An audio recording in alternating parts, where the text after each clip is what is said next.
Hi everybody, it's Honest John again. Now, if you look back through history,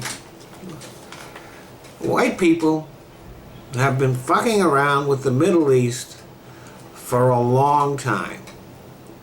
You might remember even the Jesus myth. Well, that occurs when the Romans, Europeans, had conquered that area, which included Israel,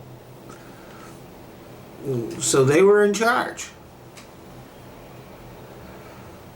After that, there used to be the Crusades. Every now and then the Europeans would go, oh, we got to take the Holy Land back because Jesus lived there, and so we've got to have it.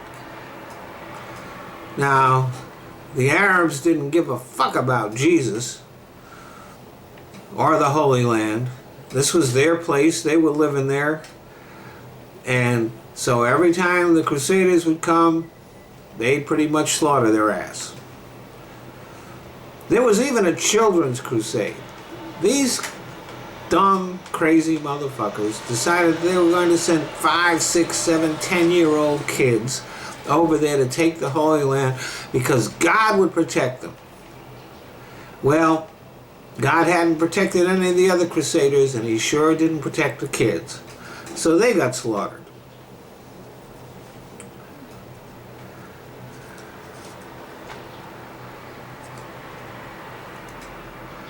But still, we couldn't resist, by we I mean white folks, fucking with the Middle East. And there's probably a lot of other historical events that I'm overlooking here, but I'm going to skip forward to after World War II. Now, what happened to the Jews in Germany and in Europe was horrible. But these were Europeans. They had nothing to do with Palestine. They had nothing to do with the Middle East. But they decided, because of what was written in the Torah, that that was where they were going to live. So they went there, and this time they were successful. It probably would have been, the whole world would have probably been better off if they'd have lost, if they'd have been massacred like every other bunch of crusaders that went there. But unfortunately, they won, and now Israel sits there in the Middle East like a festering wound.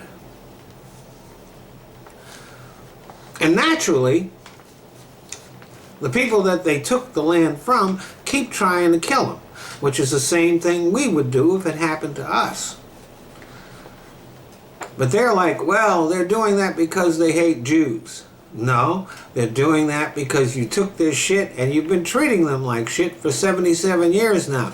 So they hate you, and they have good reason to hate you, and they're never gonna like you.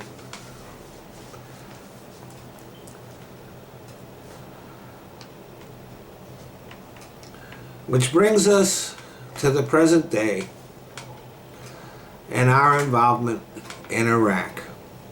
Now, as is eminently clear right now, we invaded Iraq for no reason at all. And as a result of that invasion, it destabilized a good part of the Middle East and gave birth to ISIS and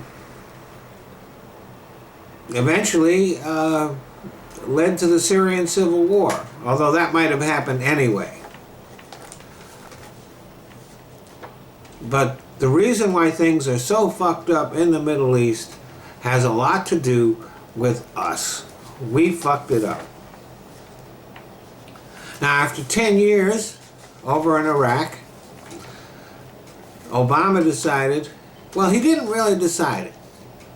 He had no choice but to remove our troops from there, because in order to keep the troops there, we would have had to agree to have them subject to Iraqi law and tried in Iraqi courts, and no American president would ever agree with that, which is something that the Republicans never mention when they talk about the problem with leaving Iraq. There was no way we could stay there. So, for us, the war in Iraq was over. But it's a lot easier to start a war than it is to end one. And that war was not over just because we weren't in it anymore.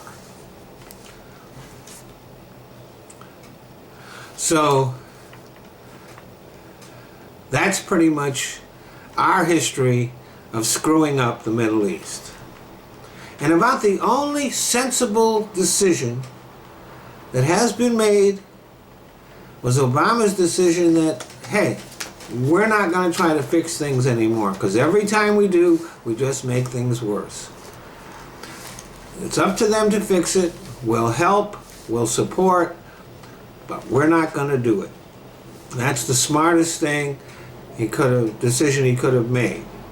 Now, because we're Americans, we like things quick, and a lot of us think that we can send some troops in there and fix things and everything will be all right. And that's just bullshit. We have to let them do it. And it won't be quick, and it'll be messy. And even after ISIS is defeated, we need to tread very lightly over there and let them manage their shit. We probably won't like a lot of the stuff they do, and we may have good reason not to like the stuff they do. But I think they've earned the right to be as big as assholes as we are. Thanks for listening.